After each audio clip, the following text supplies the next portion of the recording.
परमात्मने नमः।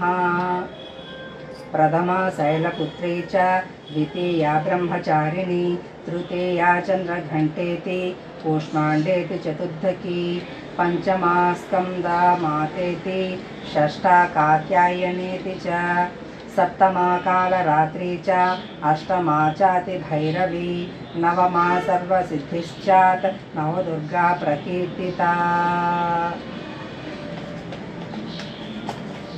మొదటి దుర్గ అయినటువంటి శ్రీ శైలపుత్రి. వందే వాంఛిత లాభాయ చంద్రార్ధకృత శేఖరాం వృషారూఢాం శూలాధరం శైలపుత్రిం యశస్వినీం. దుర్గాదేవి ప్రథమ స్వరూపంలో శైలపుత్రి నామంతో ప్రఖ్యాతి చెందింది. పర్వతరాజైన హిమవంతుని సదనంలో పుత్రీ రూపంలో ప్రభవించడం వల్ల ఈమె శైలపుత్రిగా కూడా వ్యవహరించబడింది. వృషభారూఢురాలైనటువంటి ఈమె దక్షిణ హస్తంలో త్రిశూలము, వామహస్తంలో పద్మము శోభిల్లుతున్నాయి. నవదుర్గలలో ప్రథమ దుర్గ ఈమెయే. పూర్వజన్మలో ఈమె దక్ష ప్రజాపతి పుత్రికగా అవతరించింది. ఆ కాలంలో సతీనామంతో పిలువబడింది. శంకర భగవానునితో ఈమెకు వివాహమయ్యింది.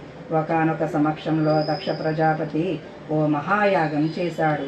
తమ తమ యాగ భాగాలను స్వీకరించవలసిందిగా అతడు దేవతలందరినీ ఆ మహాయాగానికి ఆహ్వానించారు.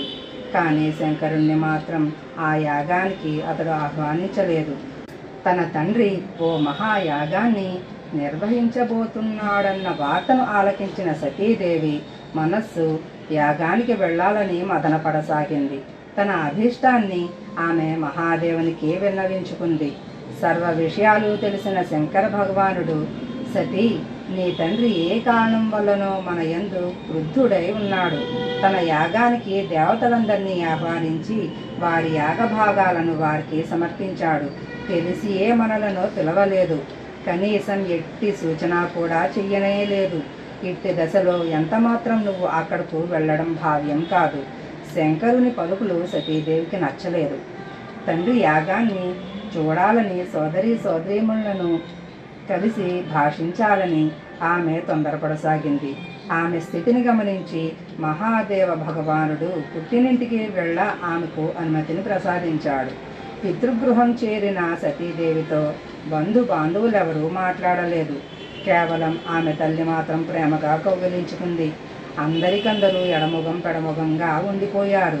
అక్కా చెల్లెళ్ళ ముఖాలలో వ్యంగ్యం, పరిహాస భావాలు మాత్రం కనిపించాయి. పరిజనుల ఆ వ్యవహారానికి సతీదేవి మనస్సు తీవ్రంగా గాయపడింది. అంతేకాదు, అక్కడ సర్వత్రా శంకర భగవానుని పట్ల తిరస్కార భావాలు గోచరించాయి. దక్షుడు క్రుద్ధుడై ఆమె పట్ల అవమానజనకంగా ప్రవర్తించి కఠోరంగా భాషించాడు. అదంతా చూసిన సతీదేవి హృదయం క్షోభతో, గ్లానితో క్రోధ సంతప్తమైపోయింది. పతిదేవుని పలుకులను వినక తాను అక్కడకు రావడం పొరపాటే అని ఆమె గ్రహించింది. మహాదేవునకు అక్కడ జరుగుతూ ఉన్న అవమానాన్ని చూసి ఆమె సహించలేకపోయింది. ఆమె తన దేహాన్ని యోగాగ్నిలో భస్మం చేసి వేసుకుంది. పిడుగు వంటి ఆ విషాద వార్తను వింటూనే శంకర భగవానుడు క్రుద్ధుడై తన గణాలను పంపి దక్షుని ఆ యాగాన్ని సంపూర్ణంగా ధ్వంసం చేయించాడు. యోగాగ్నిలో దేహాన్ని దగ్ధం చేసుకున్న సతీదేవి ఉత్తర జన్మలో పర్వతరాజైన హిమవంతునికి పుత్రికగా ప్రభవించింది. అప్పుడే ఆమె శైలపుత్రి నామంతో ఖ్యాతిగాంచింది. పార్వతి, హైమవతి కూడా ఆమె నామాలే. ఉపనిషత్ కథానుసారం ఈమెయే హైమవతి స్వరూపంలో దేవతలందరి గర్వాన్ని అణిచివేసింది. శైలపుత్రి వివాహం పరమేశ్వరునితో జరిగింది. పూర్వజన్మలో వలనే ఈమె ఈ జన్మలో కూడా శంకరార్ధాంగినిగానే విశేష ఖ్యాతి పొందింది. నవదుర్గలలో ప్రథమురాలైన శైలపుత్రి దుర్గ యొక్క మహత్వ శక్తులు అనంతాలు. నవరాత్రి పూజలలో మొదటి రోజు ఈ శైలపుత్రి పూజోపాసనలు కొనసాగుతుంటాయి. ఈ ప్రథమ దివసోపాసనలో యోగి తన మనస్సును మూలాధార చక్రంలో నిలిపి ఉంచుతాడు. ఇక్కడ నుండియే అతని యోగ సాధన ప్రారంభమవుతుంది. ఓం శ్రీ శైలపుత్రీ దేవికి జై. రెండవది బ్రహ్మచారిణి. దధానాకర పద్మాబ్జ్యా మక్షమాలా కమండలు దేవి ప్రసీదతు మయి బ్రహ్మచారిణ్యనుత్తమా. దుర్గాదేవి యొక్క నవశక్తులలో ద్వితీయ స్వరూపం బ్రహ్మచారిణిది. ఇక్కడ బ్రహ్మ శబ్దార్థం తపస్సుగా వస్తుంది. బ్రహ్మచారిణి అంటే తపశ్చారిణి, తపస్సును ఆచరించినది. వేదస్తత్వం తపో బ్రహ్మ, వేదం తత్వం తపస్సు. బ్రహ్మ శబ్దార్థాలే. బ్రహ్మచారిణి స్వరూపం పూర్ణజ్యోతిర్మయమై అత్యంత భవ్యమైనది. ఈమె దక్షిణహస్తంలో జపమాల, వామహస్తంలో కమండలము ఉంటుంది.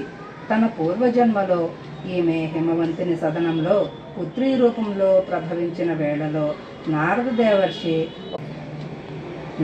దేవర్షి ఉపదేశానుసారం శంకర భగవానుని భర్తగా పొందా అత్యంత కఠిన తపస్సు చేసింది.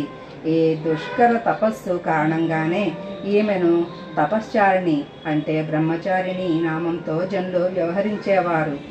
1000 సంవత్సరాల కాలం ఈమె కేవలం ఫలమూలాలు మాత్రం గ్రహించి గడిపివేసింది. శతవత్సర కాల పర్యంతం కేవలం శాకంపై జీవించింది. కొంతకాలం కఠినోపవాసం చేసి ఆకాశం క్రింద ఎండ వానలను లెక్క చేయక భయంకర కష్టాలను సహించింది. ఆ కఠిన తపస్సు తర్వాత 3000 సంవత్సరాలు రాలిన ఆకులను మాత్రం భక్షించింది. అహర్నిశలు శంకర భగవరాధన చేసింది. ఆ తరువాత ఆమె ఎండుటాకులను భక్షించడం కూడా మానివేసింది. ఎన్నో వేల సంవత్సరాలు జలరహితంగా నిరాహారంగా తపస్సు చేసింది. పర్ణాలను కూడా విడనాడడం వల్ల అపర్ణ నామంతో ఆమె ఖ్యాతిగాంచింది. 1000 సంవత్సరాల కఠిన తపస్సు కారణంగా బ్రహ్మచారిణీ దేవి శరీరం క్షీణించిపోయింది. తీవ్రతరంగా ఆమె కాయం కృషించింది. అట్టి ఆమె దశను తిలకించిన ఆమె తల్లి మీనాదేవి తీవ్రంగా వేదన పడసాగింది. ఆమె తన పుత్రిని ఆ తపస్సు నుండి విరమింపచేయాలని ఉమా, అరే వద్దు, ఓ వద్దు అని పిలిచింది. నాటి నుండి బ్రహ్మచారిణీ దేవి యొక్క పూర్వజన్మనామంగా ఉమా ఏర్పడింది. ఆమె తపస్సుకు జనత్రయంలో హాహాకారాలు చెలరేగాయి. దేవతలు, ఋషులు, సిద్ధులు, మునులు అందరికందరూ బ్రహ్మచారిణీ దేవి యొక్క ఆ తపశ్చర్యను అభూతపూర్వకంగా పుణ్యకృత్యంగా వర్ణిస్తూ ప్రశంసించసాగారు. చిట్ట చివరకు బ్రహ్మదేవుడు ఆకాశవాణి ద్వారా ఆమెను సంబోధిస్తూ ప్రసన్న స్వరంలో, ఓ దేవి, ఇంతవరకు ఎవరూ ఇట్టి కఠోర తపస్సు చేయలేదు. ఇట్టి తపస్సు నీకు మాత్రమే తగినది. నీ ఈ లౌకిక కృత్యాన్ని సర్వులు దశ దిశలు కొనియాడుతున్నారు. నీ కోరిక పరిపూర్ణమగునుగాక. చంద్రమౌళీశ్వరుడు పతి రూపంలో నీకు లభించునుగాక. ఇక నువ్వు తపస్సు మాని స్వగృహానికి వెళ్ళు. నీ తండ్రి నిన్ను పిలవ శీఘ్రంగా వస్తున్నాడు. దుర్గామాత యొక్క ఈ ద్వితీయ స్వరూపం భక్తులకు, సిద్ధులకు అనంత ఫలాలను ప్రసాదించినట్టిది.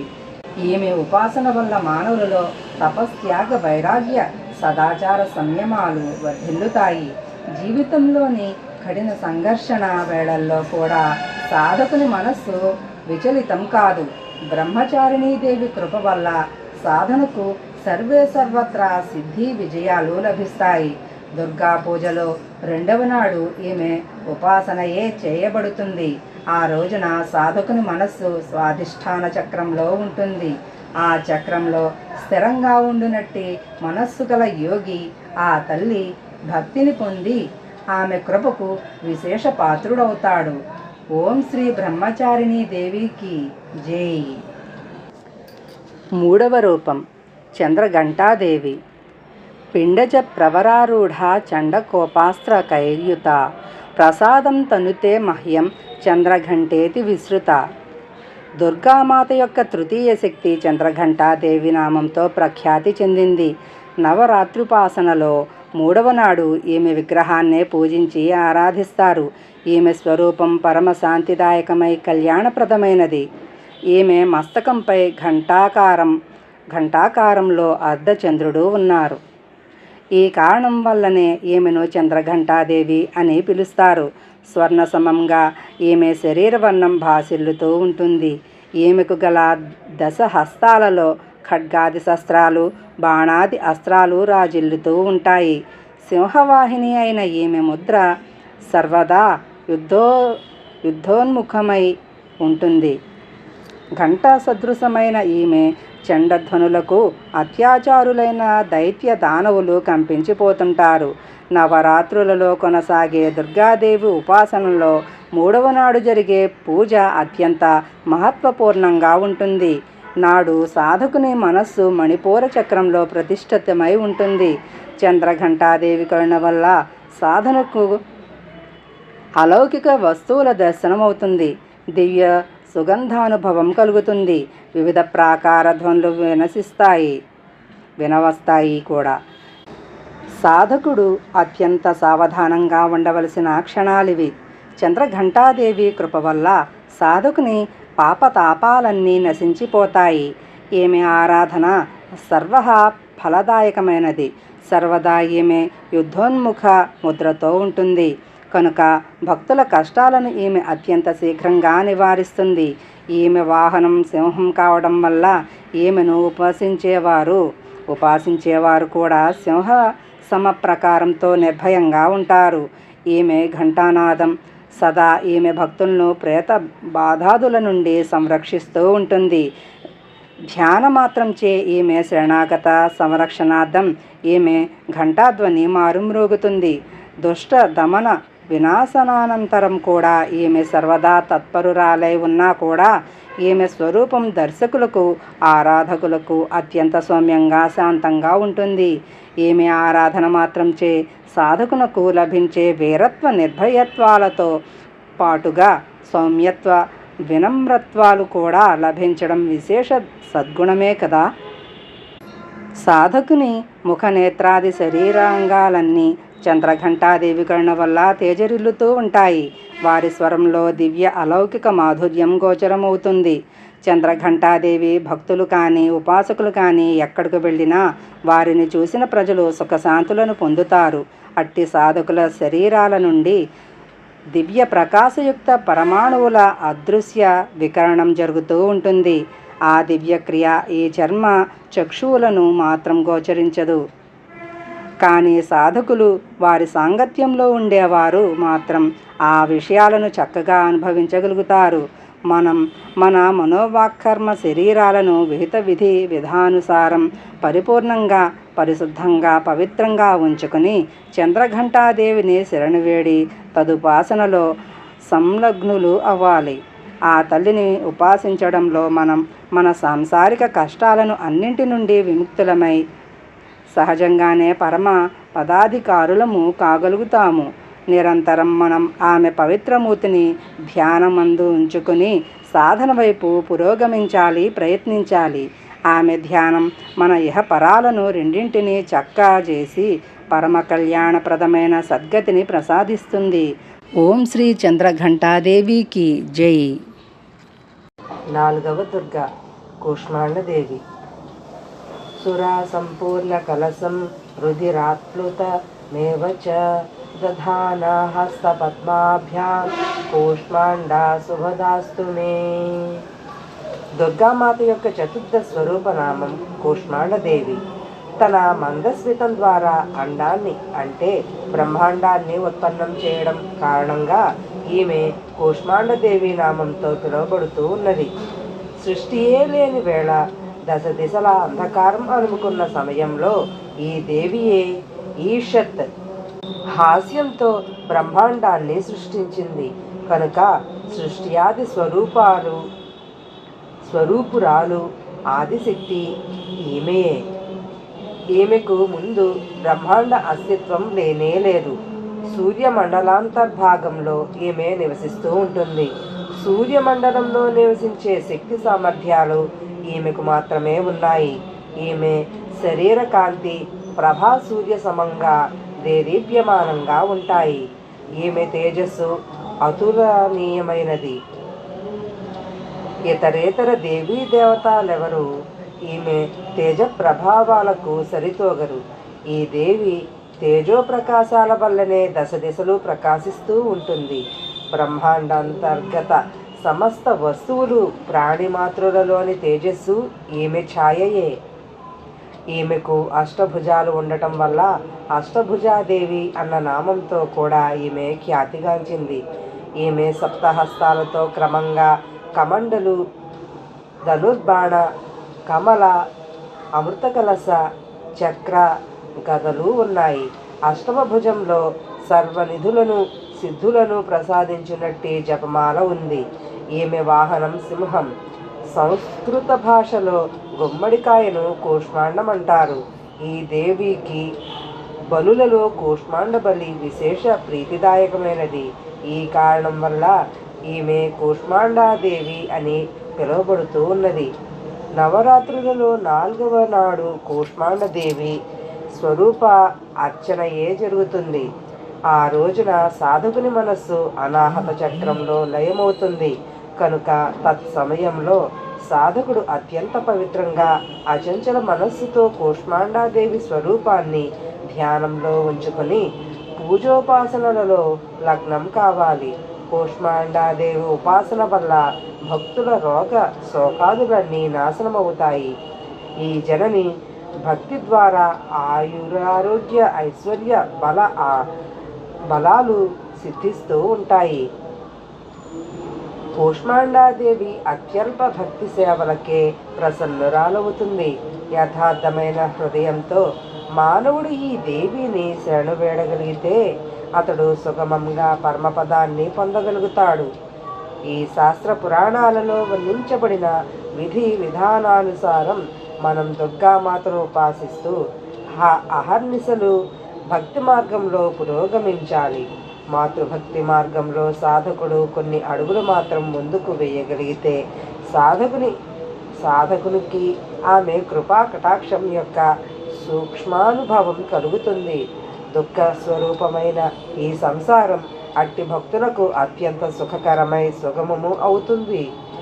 మాతృభక్తి మనుష్య మాతృని సహజంగానే భవసాగరం నుండి తరింపజేయడానికి సుగమమై శ్రేయస్కరమైన మార్గము. కూష్మాండాదేవి ఉపాసన మానవుని ఆది వ్యాధి దూరిని చేసి సుఖ సమృద్ధి ఉన్నతుల వైపు పురోగమింపజేస్తుంది. ఐహిక పారలౌకికమైన ఉన్నతులను కోరే జనులు ఈ తల్లి ఉపాసనలో సర్వదా తత్పరులై ఉండెదరుగాక. ఓం శ్రీ కూష్మాండాదేవికి జై. 5వ రూపం స్కందమాత.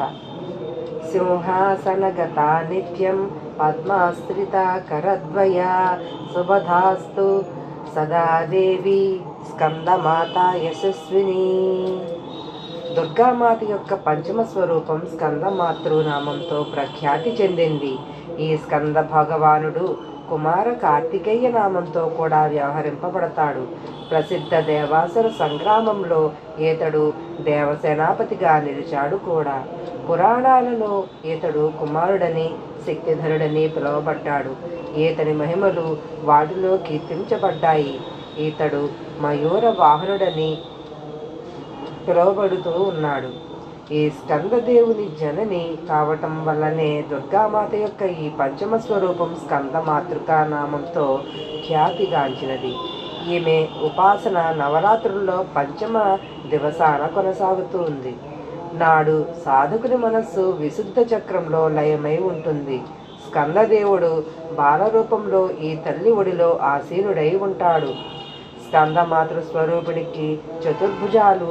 ఈమె దక్షిణంగా ఉన్న పైకి లేచిన చేతితో స్కందబాలుని ఒడిలో కూర్చోబెట్టుకుని ఎత్తుకుని ఉంది. అదే వైపున ఉన్న క్రింది చెయ్యి వరముద్రలో ఉంటుంది. పై 2 చేతులలో పద్మాలు ఉన్నాయి. సంపూర్ణంగా శుభ్రవర్ణంలో రాజిల్లే ఈ తల్లి కమలాసనంపై విరాజిల్లుతూ ఉంటుంది. అందుకే ఈమెను పద్మాసనాదేవి అని కూడా పిలుస్తారు. నవరాత్ర దీక్షలోని పంచమ దివసానికి విశేష మహత్వం ఉన్నట్లు శాస్త్రాలు వర్ణించాయి. పంచమ దివసాన సాధకుని మనస్సు విశుద్ధ చక్రంలో లయమై ఉంటుంది. ఈ చక్రంలో స్థిర మనస్కుడైన సాధకుని బాహ్య క్రియలు చిత్తవృత్తులు లోపించి ఉంటాయి. అతని మనస్సు విశుద్ధ చైతన్యం వైపు పురోగమిస్తూ ఉంటుంది. అతని మనస్సు సమస్త లౌకిక సాంసారిక మాయిక బంధనములకై స్కందమాతృ స్వరూపంలో పరిపూర్ణంగా లీనమైపోతుంది. తత్సమయంలో సాధకుడు అత్యంత సావధానంగా ఉపాసన వైపు పురోగమించాలి. స్కందమాతృకా ఉపాసన వల్ల సాధకుని కోరికలన్నీ నెరవేరుతాయి. ఈ లోకంలోనే అతనికి పరమశాంతితో పాటు సుఖానుభవం కలుగుతుంది. మోక్ష ద్వారాలు అతనికి సులభంగా తెరుచుకుని ఉంటాయి. స్కందమాతాదేవి ఉపాసనతో పాటు బాల స్కంద భగవదుపాసన కూడా తనంత తానే జరుగుతుంది. ఈ అవకాశం వీరికి మాత్రమే ఉంది. కనుక సాధకుడు స్కందమాతాదేవి ఉపాసన యందు జాగరూకుడై ఉండాలి. సూర్యమండలాధిష్టాత్రీదేవి కావటం వల్ల ఈ దేవి ఉపాసకులు దివ్య తేజో విరాజితులై ఉంటారు. ఓ అలౌకిక ప్రభామండలం అదృశ్య భావంతో సర్వదా అట్టి సాధకుని పరివేష్టించి ఉంటుంది. ఈ ప్రభామండలం ప్రతిక్షణం అతని యోగక్షేమాలను నిర్వహిస్తూ ఉంటుంది. కనుక మనం ఏకాగ్రభావంతో మనస్సును పవిత్రంగా ఉంచుకుంటూ మాతృచరణాలను శరణు వేడాలి. ఈ ఘోర భవసాగర దుఃఖం నుండి ముక్తిని పొందడానికి ఇంతకు మించిన సులభ ఉత్తమోపాయం వేరే ఏమీ లేదు. ఓం శ్రీ స్కందమాతాకు జై.